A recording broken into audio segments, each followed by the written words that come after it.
சென்னையில் கடுமையான மழை. நான் இன்னைக்கு சீக்கிரமாக எழுந்திரிச்சு இனிமேல் ஒன்றாந்தேதியிலேருந்து நம்ம வீடியோவை கரெக்டாக போடணும். ஒரு நாளைக்கு குறைஞ்சது ஒரு 10 வீடியோ போடணும். ரொம்ப தூக்க கலக்கத்தில் நான் பேசிகிட்டு இருக்கேன், என்னை மன்னிச்சிருங்க. ஏன் அப்படிங்கிறத நான் சொல்லிடுறேன். 10 வீடியோ போடணும் அப்படின்னு நான் நினச்சேன், ஆனால் கரண்ட்டு போயிடுச்சு. இன்றைக்கி பேஞ்ச மழையில் மதியானம் 3 மணிக்கு போன கரண்ட்டு இப்போ தான் இந்த வீடியோ நான் பேசிக்கிட்டு இருக்கும்போது மணி 4 இருக்கும், விடிய காத்தால 4. இப்போ தான் வருதே கரண்ட்டு. வைஃபை இல்லை, நெட்டு இல்லை, சிக்னலே இல்லை. எங்கள் ஏரியாவில் இருக்கக்கூடிய நிறைய டிரான்ஸ்ஃபார்மர் வெடிச்சிருச்சு அப்படின்னு சொல்கிறாங்க. இன்னும் சில இடங்களில் மின்சாரம் தாக்கக்கூடிய ஆபத்து இருக்கிறதுனால கரண்ட்டை கட் பண்ணி வச்சுருக்கோம். டோட்டலாக வட சென்னையில் பல இடங்களில் இன்றைக்கி கரண்ட்டு கிடையாது. இப்போ தான் கரண்ட் வந்துச்சு. ஒன்றுமே பண்ண முடியல, எபிசோட் பார்க்கல, சிக்னல் இல்லாதனால என்ன நடந்துச்சுன்றது தெரில. அப்பப்போ கொஞ்சம் சிக்னல் வரும்போது சில விஷயங்களை நான் நோட் பண்ணி வச்சுருக்கேன். அதை தான் இந்த வீடியோவில் பேச போகிறேன். ஸோ மன்னிச்சிருங்க, இது என் மிஸ்டேக் கிடையாது. நான் அப்போ கூட தூங்கி எழுந்திரிச்சு காலையில் வீடியோ போட்டுடலாம் அப்படின்னு நான் நினைக்காம 4 மணி நான் தூங்காமல் உட்காந்துருக்கேன். ஏன்னா என்னை நம்பி நீங்கள் பார்க்குறீங்க, ஒவ்வொரு முறையும் நான் ரீசன் சொல்கிற மாதிரி இருக்கு இல்லையா, அதனால தான். Sorry, it's not my fault. இது மழையின் காரணம், கவர்மெண்ட்டினுடைய காரணம். ஸோ இன்றைக்கி இந்த வீடியோக்கான கண்டென்ட் என்ன அப்படின்னு பார்த்தீங்கன்னா, ஒரு பக்கம் ஆதிரை, இன்னொரு பக்கம் அரோரா. இவங்க 2 பேரும் பேசிக்கிட்டு இருக்கக்கூடிய சில விஷயங்களை நான் பார்த்தேன். அதை பற்றி எனக்கு சில கருத்துக்கள் இருக்குது, அதை தான் இந்த வீடியோவில் சொல்ல போகிறேன். அதுக்கு முன்னாடி இந்த வாரம் ரம்யா அவர்கள் வீட்டு தலையாக மாறியிருக்காங்க. எனக்கு என்னமோ அந்த டாஸ்கே ரம்யாவை ஜெயிக்க வைக்கிறதுக்காக நடத்தப்பட்ட ஒரு டாஸ்க் மாதிரி எனக்கு தோணுது. ஏன் அப்படி சொல்கிறேன்னு பார்த்தீங்கன்னா, 3 பேர் நிற்கிறாங்க, அந்த பிளாக் அடிக்கி அந்த பாலை கூடையில் விழ வைக்கணும் அப்படிங்கிறது ஒரு சிம்பிளான டாஸ்க்கு தான். இது யார் வேணாலும் பண்ணலாம், யாரால் வேணாலும் ஜெயிக்க முடியும். பிரஜனுக்கு ஈஸியாகவே இந்த டாஸ்க்கை ஜெயிச்சிருக்க முடியும். ஆனால் நீங்கள் நல்லா நோட் பண்ணி பாருங்கள், ஆதிரிக்கும் பிரஜனுக்கும் கொடுக்கப்பட்ட பிளாக் ஈவனாக இல்லை. 2-3 பிளாக்ஸ் நிற்கவே இல்லை. 15 பிளாக்ஸ் இருக்குது. 15 பிளாக்ஸும் நிற்க வச்சு தான் நீங்கள் அந்த பாலை தள்ளி விடணும் அப்படிங்கிறது தான் பிக் பாஸ்னுடைய ஒரு ரூல். அது மட்டும் இல்லாமல் பிரஜன் முதல் பாலை ஒரு பிளாக், ஏன்னா அதை வைக்கிறதுக்கு இடமே இல்லை, லென்த்தாக இல்லை டேபிள், ஒரு பிளாக்கை தள்ளி வச்சு அவர் தள்ளி விட்டது செல்லாதுன்னு டாப்பில். அதுவும் ஃபர்ஸ்ட் ரவுண்டில் சொல்ல, செகண்ட் ரவுண்டில் அவர் அந்த மாதிரி வைக்கும்போது சொல்கிறாங்க. ஸோ இது திட்டமிட்டப்பட்டு ஒரு விஷயமாக எனக்கு தோணுது. ரம்யாவை ஜெயிக்க வைக்கணும் அப்படிங்கிறதுக்காக என்னமோ பண்ணுறாங்க ரம்யா வச்சு, அது மட்டும் நல்லாவே தெரியுது. இன்னொரு பக்கம் நம்ம பார்த்தோம்னா அதுக்கப்புறமா அந்த பட்டிமன்றம், டீம் பிரிக்கிறது அதெல்லாமே வந்துச்சு, அதெல்லாம் விட்டுருவோம். நாமினேஷன் இந்த வாரம் யாரெல்லாம் நாமினேட் ஆயிருக்காங்க அப்படின்னு பார்த்தீங்கன்னா எப்ஜே, திவ்யா, கமருதீன், பார்வதி, பிரஜன், அமித், சாண்ட்ரா, விக்ரம், வினோத், கனி, சுபி. இதில் கனி மற்றும் சுபி அவர்களுக்கு தான் இந்த வாரம் பாயாசம் நான் நினைக்கிறேன். ஏன்னா இவங்க 2 பேருக்கும் ஒரு ஓட்டு தான். ஒரு ஓட்டாக இருந்தாலும் பிக் பாஸ் அதை கணக்கில் எடுத்துட்டாப்புல. ஒரு ஓட்டுனா எப்பயுமே விட்டுருவாங்க. இவங்க 2 பேரையும் உள்ள தூக்கி போட்டிருக்காங்க அப்படின்னா இந்த 2 பேரும் தான் பலியாடு அப்படிங்கிறது நல்லாவே தெரியுது. காலையில் சுபி நான் மீனவர்களுக்காக ஒரு பாட்டு பாடணும் அப்படின்னு சொல்லி அந்த பொண்ணு ஒரு பக்கம், அந்த பொண்ணு ஓவர் பர்ஃபார்மன்ஸ் பண்ணிடக்கூடாதுன்னு விக்கல்ஸ் ஒரு பக்கம். இவங்களோட அலப்புற மத்தியில் இவங்க 2 பேரும் நினச்சிக்கிட்டு இருக்காங்க இவங்க டைட்டில் வினர் ஆக போகிறாங்கன்னு சொல்லிட்டு. இந்த ட்ராமாவுக்கு நடுவில் நடந்த விஷயங்கள் தான் இவன் அனைத்தும். ஸோ இதை ஒரு பக்கம் விட்டுருங்க. நம்ம நாளையிலேருந்து அதிகப்படியான கண்டென்ட் நம்ம பார்ப்போம். நாளைக்கு என்ன டாஸ்க்குன்னு தெரியலை, ஏன்னா அங்கேயும் செம்ம மழை, அங்கேருந்தும் நமக்கு எந்த விதமான அப்டேட்டும் கிடைக்கல. ஏஞ்சல் வெர்சஸ் டீமன் டாஸ்க் இருக்குன்ற மாதிரி சொன்னாங்க, பட் அது இருந்தால் நல்லது. இந்த வீடு ஆதிரை அவர்களுக்கு 2வது வாய்ப்பு. 2வது வாய்ப்பில் இந்த வீட்டுக்குள்ளே போன ஆதிரைக்கு நம்பி அனுப்பியிருக்காங்க. இந்த சில விஷயங்களை அவங்க பண்ணுவாங்க. சேனலும் ஆதிரை மேலே நம்பிக்கை வச்சிருக்கு, மக்களும் ஆதிரை மேலே நம்புகிறாங்க. ஆனால் அந்த வீட்டுக்குள்ளே போன ஆதிரை என்ன பண்ணிக்கிட்டு இருக்காங்க அப்படின்னு பார்த்தீங்கன்னா, லிட்ரலாக மிச்சர் சாப்பிட்டுக்கிட்டு இருக்காங்க. எந்த விதமான கூச்சலும் குழப்பமும் இல்லாமல் அவங்க என்னமோ நல்லவங்களாக நடந்துக்கிட்டால் மக்கள் ஆதரிப்பாங்க, மக்கள் ஓட்டு போட்டுருவாங்க அப்படின்னு நினச்சிட்டு இருக்காங்க. தான் பர்பஸே மறந்துட்டு மக்கள் எதுக்காக இந்த 2வது வாய்ப்பை அவங்களுக்கு கொடுத்தாங்கன்னா எஃப்ஜே வியானாவை எக்ஸ்போஸ் பண்ணுறதுக்கு தான். ஆனால் அதை பண்ணாமல் நேரடியாக போய் சில விஷயங்களை போட்டு உடைக்காமல் இவங்க மாறா என்ன பண்ணிகிட்டு இருக்காங்க அப்படின்னு பார்த்தீங்கன்னா, எஃப்ஜே கூட உட்காந்து பேசுகிறாங்க. இதை நீங்கள் பப்ளிக்காக உட்காந்து பேசணும், எல்லார் முன்னாடியும் நீங்கள் இதை அட்ரஸ் பண்ணணும். ஆனால் அதை செய்யாமல் தனிப்பட்ட முறையில் எஃப்ஜே கூட உட்காந்து பேசுகிறீங்க, அரோரா கூட உட்காந்து எஃப்ஜேவை எக்ஸ்போஸ் பண்ணிக்கிட்டு இருக்கீங்க. அரோரா கிட்ட நீங்கள் சொல்கிற விஷயம்லாம் ஆல்ரெடி மக்களுக்கு தெரியும். எஃப்ஜே வந்து உங்களை யூஸ் பண்ணிக்கிட்டதும், இப்போ வியானாவை யூஸ் பண்ணிக்கிட்டு இருக்கிறதும், அவன் வந்து பண்ண வேண்டிய சில்மிஷங்கள்லாம் பண்ணிவிட்டு கடைசியில் ஃப்ரெண்ட்ஷிப்பு, இந்த வீட்டுக்குள்ளே இந்த ஃப்ரெண்ட்ஷிப் அப்படிங்கிறத எந்த அளவுக்கு கொச்சப்படுத்த முடியுமோ அந்த அளவுக்கும் இவங்களும் அரோரா ஒரு படிக்கு மேலே போய் பேசியிருக்காங்க. அதையும் நம்ம பார்க்க போகிறோம். அதை செய்வாங்கன்னு நினச்சி இவங்களை வீட்டுக்குள்ளே அனுப்பிச்சா போயிட்டு ஓரமாக உட்காந்து ஒப்பாரி வைக்கிற மாதிரி ஒவ்வொருத்தர்கிட்டையும் தனிப்பட்ட முறையில் புலம்பிக்கிட்டு இருக்கிறது. நாமினேஷன் பண்ணாங்க, எஃப்ஜே அவங்க தான் நாமினேட் பண்ணாங்க, கரெக்டான காரணங்களை சொன்னாங்க, எஃப்ஜே கிட்ட உட்காந்து பேசினாங்க. ஆனால் அது ஒரு பிரச்சனையாக விடிக்கல. சாரி, கொஞ்சம் லைட்டாக தூக்கத்தில் இருக்கிறேன், அதனால் மன்னிச்சிருங்க. ஓகேவா? நான் ஏதாச்சும் வளரிட்டேன் அப்படின்னா தாழ்மை கொண்டு மன்னித்து விடுங்கள். ஓகே ஓகேவா? எஃப்ஜே கிட்ட உட்காந்து பேசுகிறீங்க, எஃப்ஜே வந்து அது பெரிய பொருட்டாகவே எடுத்துக்கல, அவன் பாட்டு தொடச்சி விட்டு போயிட்டே இருக்கான். அரோரா கிட்ட உட்காந்து அவன் என்னெல்லாம் பண்ணான், எப்படி உங்களை வச்சு கேம் விளையாண்டான், அதெல்லாம் அந்த பொண்ணுக்கிட்ட சொல்லிக்கிட்டு இருக்கீங்க. அந்த பொண்ணு அதை அவனுடைய ஸ்மார்ட்னஸ்ன்னு சொல்லிக்கிட்டு இருக்கு. எஃப்ஜேமும் அரோராமும் இப்போ இப்படி இணைய போகிறாங்க, இப்படி இவ்வளோ தூரம் வந்துட்டாங்க, இன்னும் கொஞ்சம் தான் அவங்க வந்து இணையணும், அவங்க கூட உட்காந்து நீங்கள் பேசிக்கிட்டு இருக்கீங்க. இதெல்லாம் ஃபைன். இதுக்காக தான் அமிச்சாங்களே. இதுக்கு இந்த வாய்ப்பை பிரவீன் ராஜுக்கு கொடுத்துருக்கலாம், இந்த வாய்ப்பை திவாகருக்கு கொடுத்துருக்கலாம், இந்த வாய்ப்பை இன்னும் திறமை வாய்ந்த ஆட்கள் வெளியில் போயிருந்தாங்க அப்படின்னா ஏன் பிரவீன் காந்திக்கு கூட கொடுத்துருக்கலாம். மொதல் வாரமே அந்த மனுஷன் போயிட்டாப்புல, அவராச்சும் எதனா வந்து கொளுத்தி போடுற மாதிரி பேசிக்கிட்டாச்சும் வந்திருப்பார். வேஸ்ட்டு. நீங்கள் முன்னாடி உங்களுக்கு இருந்த பேர் கூட இப்போ உங்களுக்கு கிடைக்காது. ஆதிரை, இதை நீங்கள் எப்படி யூஸ் பண்ணிக்கிட்டு எப்படி இந்த விஷயத்தில் நீங்கள் ஷைன் பண்ணணும். ஆனால் நீங்கள் என்னடானா ஸ்டில் எஃப்ஜே கூட வந்து அவங்களுக்கு அந்த ஒரு இந்த ஃப்ரெண்ட்ஷிப்பை கடந்த ஒரு உறவு வந்து அவங்களுக்கு தேவைப்படுது போல இருக்குது. அவங்ககிட்ட உட்காந்து பேசிக்கிட்டு இருக்காங்க, எனக்கு பாய் ஃப்ரெண்ட் இருக்காங்க, நான் சொல்லி தானே பழகினேன், இது வந்து ஃப்ரெண்ட்ஷிப் கிடையாது, இது ஃப்ரெண்ட்ஷிப்புக்கும் மேலே. எனக்கு புரியலையே, அது என்ன ஃப்ரெண்ட்ஷிப்புக்கும் மேலே? ஃப்ரெண்ட்ஷிப்பு கிடையாது, லவ்வும் கிடையாது. நான் என்றைக்குமே அவனை லவ் பண்ணுறேன்னு நான் சொன்னதே கிடையாது. இது ஃப்ரெண்ட்ஷிப்புக்கும் மேலே அப்படின்னா ஃப்ரெண்ட்ஷிப்பும் இல்லை, லவ்வும் இல்லை, ரெண்டுத்துக்கும் நடுவில்னா என்னத்தை நம்ம புரிஞ்சுக்கிறது?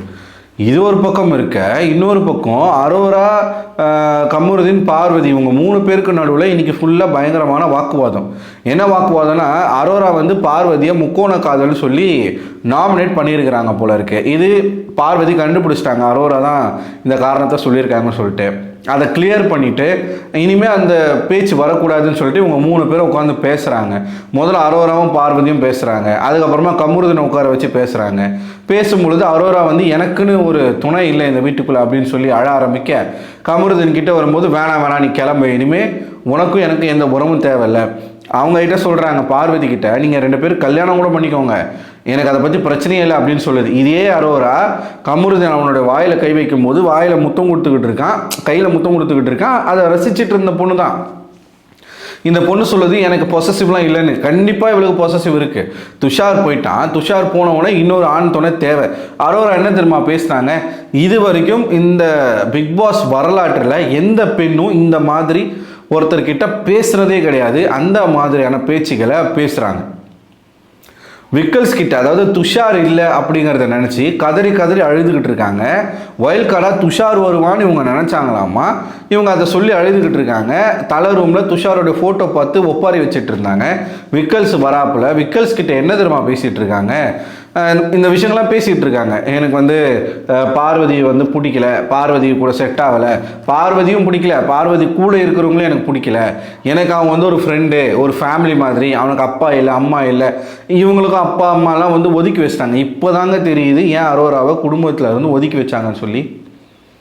ஏன்னா இவன் என்ன தெரியுமா சொல்கிறா, பலூன் அக்கான்றது கரெக்டாக தான் இருக்குது, பலூன் அக்கா இல்லை, இவனுமே காஜி அக்கா தான், ஆம்பளை சூக்கு அக்கா அப்படி வேணால் நீங்கள் சொல்லலாம். ஏன் இவ்வளோ காட்டமாக நான் சொல்கிறேன் அப்படின்னு பார்த்தீங்கன்னா, விக்கல்ஸ் கிட்ட சொல்கிறாங்க, எனக்கு வந்து கமருதீன் மேலே எந்த விதமான லவ் ஃபீலிங்ஸும் கிடையாது, எனக்கு வந்து துஷார் மேலே தான் அந்த ஃபீலிங்ஸ் இருக்குது, துஷார் மேலே லவ் ஃபீலிங்ஸ் இருக்கான், கமருதீன் மேலே என்ன ஃபீலிங்ஸ் இருக்குது தெரியுமா மேடம்க்கு, அவங்களே அவங்க வாயால் சொல்கிறாங்க.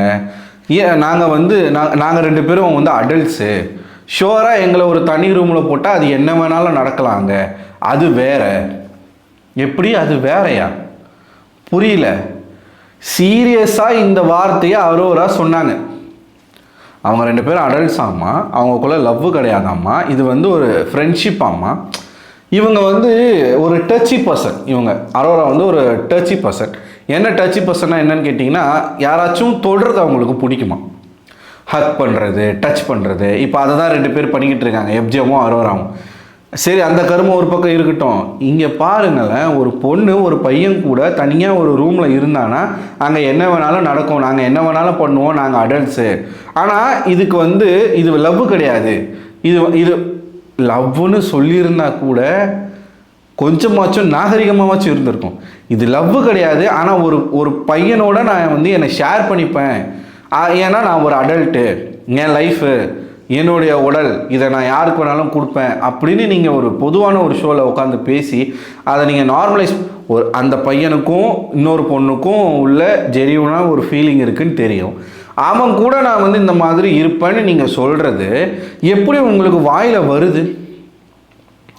எப்படி இதெல்லாம் அலோவ் பண்ணுறீங்க? தமிழ் டிவியில், தமிழ்நாட்டில், தமிழ் சேனலில் நடக்கக்கூடிய ஒரு நிகழ்ச்சியில் இப்படி ஒரு பொண்ணு ஓப்பனாக ஒரு பையன் கூட நான் செக்ஸ் வச்சுப்பேன் அப்படின்னு பேசுகிறத சேனல் எப்படி நீங்கள் டெலிகாஸ்ட் பண்ணுறீங்க? எப்படி இந்த மாதிரியான பேச்சுக்கெல்லாம் நீங்கள் அலோவ் பண்ணுறீங்க? இதுக்கு என்னங்க அர்த்தம்? ஃப்ரெண்ட்ஷிப் கிடையாதாம்மா, லவ் கிடையாதாம்மா. இவங்க அதாவது ஃபேமிலியில் ஒரு மெம்பர் மாதிரியாம்மா. அதாவது ஃபேமிலியில் ஒரு மெம்பர்னால் நீ அண்ணன்னு சொல்லியிருக்கலாம், தம்பின்னு சொல்லியிருக்கலாம், என்ன வேணாலும் சொல்லியிருக்கலாம். ஃபேமிலியில் ஒரு மெம்பர் மாதிரி நாங்கள் வந்து அடல்ட்டு. அந்த சீரியஸாக சொன்னாங்க அவங்க, நாங்கள் 2 பேரும் அடல்ட்டு, எங்கள் 2 பேரும் தனியாக ஒரு ரூமில் போட்டால் அங்கே என்ன வேணாலும் நடக்கும், அது வந்து வேற அப்படின்னு, அது வேறன்னு சொல்லிட்டு கடந்து போகிறாங்க. இவன் விக்கல்ஸும் உட்காந்து பார்த்துட்டே இருக்கான். என்னடா இது, எனக்கு புரியலையே. இதுதான் சிச்சுவேஷன்ஷிப் கரெக்டா? அதான் நினைக்கிறேன். எக்ஸாக்ட் மீனிங் இதுக்கு அதானே சொல்ல முடியும். ஃப்ரெண்ட்ஷிப் கிடையாது, லவ் கிடையாது. ஃப்ரெண்ட்ஷிப்புக்கு இதே தான் ஆதிரி சொல்கிறாங்க, இதே தான் பார்வதியும் சொல்கிறாங்க. அவங்களும் சேம் விஷயத்த சொல்கிறாங்க. ஆனால் இந்த அளவுக்கு அநாகரிகமாக சொல்லலை. ஒரு ரூமில் எங்களை போட்டால் நாங்கள் என்ன வேணால் பண்ணுவோன்னு சொல்லலை, எங்களுக்குள்ளே என்ன வேணால் நடக்கும்னு சொல்லலை. ஏன் அதை சொல்கிறாங்க தெரியுமா? அதான் அந்த வாயில் கை வச்சா முத்தம் கொடுக்கறது, இவங்களுக்குள்ளேயும் சில கில்மாஸ்லாம் நடந்திருக்கு, நமக்கு தான் அதை காட்டலை. அதனால தான் இவ்வளோ ஓப்பனாக பேசுகிறீங்க. இந்த பொண்ணை போயிட்டு நீங்கள் பல பேர் வந்து சப்போர்ட் பண்ணிக்கிட்டு இருக்கீங்க. அரோரா வந்து பேசுகிறா, நல்லா பேசுகிறா, பாயிண்ட்டாக பேசுகிறா, பாட்டு பாடுறா, எந்துவாக இருக்கா, என்ன கேவலமாக பேசிக்கிட்டு இருக்கா உட்காந்துக்கிட்டு மக்கள் பார்க்குற ஒரு ஷோவில். எப்படி வந்து ஆதிரியோடைய கேமை ஸ்பாயில் பண்ணணும் எஃப்ஜே, எப்படி வியானாவுடைய, நல்ல வேலை வியானா வந்து இந்த வாரம் நாமினேஷன்லேருந்து தப்பிச்சாங்க, இல்லைன்னா என்ன ஆயிருக்கும், அந்த மேடம் தான் போவாங்க. ஸோ கிளியர் கட்டாக தெரியுது வியானாவை ஃபேமிலி ரவுண்டுக்காக வச்சுருக்காங்கன்னு. அடுத்த வாரம் எனக்கு தெரிஞ்சு ஃபேமிலி ரவுண்டு தான் நினைக்கிறேன். அவன் எஃப்ஜே வந்து வியானாவுடைய கேமை இப்போ கெடுத்துக்கிட்டு இருக்கான். இந்த பொண்ணு துஷார் லைஃப்பை கெட்டுச்சு, இப்போ கமருதினையும் கெடுக்கிறதுக்கு விரும்புது. அசிங்கமாக இல்லையா இப்படிலாம் பேசுறதுக்கு? சீரியஸாக அதெல்லாம் சென்சார் பண்ணப்பட்ட விஷயங்கள். எவ்வளோ கூலாக நாங்கள் 2 பேர் அடல்ட்ஸு. அப்போ நீ வந்து அவன் இன்னொருத்தனுடைய பாய் ஃப்ரெண்டுன்னு உனக்கு தோணலை. பார்வதிக்கு ஒரு ஜெனியூனான ஃபீல் வந்து கமருதீன் மேலே இருக்குது. கமருதீன் சொல்லியிருக்கானா, எனக்கு கண்ண முன்னாலே பார்வதி தான் தெரிகிறான்னு சொல்லியிருக்கானா. அப்போ உனக்கு தெரியுது அவன் இன்னொருத்தனுடைய பாய் ஃப்ரெண்டோ கேர்ள் ஃப்ரெண்டோவோ ஆக வேண்டிய ஒருத்தன். அவன் கூட நீ இந்த மாதிரி ஒரு தாட்டில் இருப்பேன்னு சொல்கிறியே, நாளைக்கு வெளியில் போயிட்டு நீ இதெல்லாம் பண்ண மாட்டேன்னு என்ன நிச்சயம்? இது உட்காந்து ஊரில் இருக்கிற எல்லாருக்கும் அட்வைஸ் பண்ணிக்கிட்டு இருக்கு. ஆதிரிக்கு அட்வைஸ் பண்ணுது, எல்லாம் அதான் ஒரே குட்டையில் ஒரே மட்டைகள் தானே. இது ஒரு பக்கம் நடக்குதுன்னா இன்னொரு பக்கம் வியானா எஃப்ஜே அவங்க வந்து வெளியில் பேசிக்கிட்டு இருக்காங்க. வியானா தனியாக உட்காந்துட்டு இருக்கும்போது இவன் போய் பேசிக்கிட்டு இருக்கான். அந்த பொண்ணு போன்னு சொல்லுது, உங்ககிட்ட பேச விருப்பம் இல்லை, கிளம்பு அப்படின்னு சொல்லுது. என் கேமை நீ தான் ஸ்பாயில் பண்ணுறேன்னு சொல்லுது வியானா. அப்படி சொல்லலை, கேமரா வந்து இப்போல்லாம் கேமரா கூட என்னை பார்க்கறது இல்லை, அதுக்கு நீ தான் காரணம் அப்படின்னு சொல்கிறாங்க. என்னது நான் காரணமா அப்படின்னு கேட்குறான். ஆமாம் நீ தான் காரணம்னு 10 முறை சொல்கிறாங்க. இதே எஃப்ஜே ஆதிரி வந்து என்னோட பாசிட்டிவும் நீ தான், என்னோட நெகட்டிவும் நீ தான் சொல்லும் பொழுது, ஐயோ என்னால் உன் கேம் ஸ்பாயில் ஆகக்கூடாதுப்பா, நான் விலகி போகிறேன்னு சொல்லிட்டு போனவன், அந்த பொண்ணு கேமரா கூட என்னை இப்போ பார்க்க மாட்டேதுன்னா அதுக்கு நீ தான் காரணம்னு சொல்லும்போது உட்காந்து பேசிக்கிட்டு இருக்கான், கெஞ்சிக்கிட்டு இருக்கான். மூட் ஸ்விங்கில் இருக்கியா, அதில் இருக்கியா, இதில் இருக்கியான்னு கேட்டுக்கிட்டு இருக்கான். இந்த ஷோ அப்படியே லிட்ரலாக வந்து வேற பாதையில் போய்கிட்டு இருக்கு. நாமினேஷனுக்கு வராமல் தப்பிச்சு போயிடுச்சுங்க எல்லாம். அரோரா, வியானா எல்லாம். ஆதிரியும் தப்பிச்சிட்டாங்க. இன்னும் என்னெல்லாம் இவங்க பண்ண போகிறாங்கன்னு தெரில. நீங்களே கமெண்ட் செக்ஷனில் கமெண்ட் பண்ணுங்கள், இவங்க பேசுகிற வார்த்தைகள்லாம் சரியா? குறிப்பாக அரோரா இந்த மாதிரி கமருதீனை சொன்னது சரியா தப்பா? என்னை பொறுத்த வரைக்கும் அது ரொம்ப தப்பு, ரொம்ப ரொம்ப தப்பு. உன் தாட்டே தப்பாக இருக்குது. நீ வந்து ஓப்பனாக பேசுகிறன்றதில் நீ என்ன பேசுகிறன்னு இருக்குல்ல, அவ்வளோ சோஷியலைஸ்டாக இங்கே மக்கள் இன்னும் மாறலை. இன்னொருத்தனுடைய கேர்ள் ஃப்ரெண்டோ பாய் ஃப்ரெண்டையோ நீ வந்து இந்த மாதிரி பேசுகிற, அப்போ நீ கமருதன்கிட்டே எப்படி பேசுகிறனா துஷார் வெளில போய் நீ என்ன பண்ணுவ? அந்த பையன் பாவம். ஆனால் எல்லாம் வந்த வரைக்கும் லாபம் தாங்க இருக்கிறானுங்க. சீரியஸாக எவனுக்குமே அவன் லைஃப் ஸ்பாயில் ஆகுன்ற கவலைலாம் இல்லை. வந்த வரைக்கும் லாபம் தான் இருக்கிறாங்க. ஒரு 4 செவத்துக்குள்ளே பண்ணிட்டு போனால் கூட யாருக்கும் தெரிய போகிறது கிடையாது, யாரும் அதை பற்றி பேச போகிறது கிடையாது. பிக் பாஸ் ஷோவில் உட்காந்துக்கிட்டு இந்த மாதிரி கேவலமாக பேசிக்கிட்டு, அதுவும் நைட்டில் பேசிக்கிட்டு சொல்கிறதுக்கு ஒன்றும் இல்லை. ஸோ உங்களோட கருத்து என்ன அப்படிங்கிறத கமெண்ட் பாக்ஸில் கமெண்ட் பண்ணுங்கள். தயவுசெய்து இந்த வீடியோவுக்கு ஒரு லைக்கை கொடுங்க, நம்ம சேனலை சப்ஸ்கிரைப் பண்ணுங்கள். தூங்காமல் உங்களுக்காக ஒரு வீடியோ பேசணுன்னு நான் பேசிகிட்டு இருக்கேன். அடுத்த ஒரு வீடியோவில் உங்களை சந்திக்கிறேன். அதுவரை உங்களிடம் விடைபெறுவது நான் அரவிந்தன்.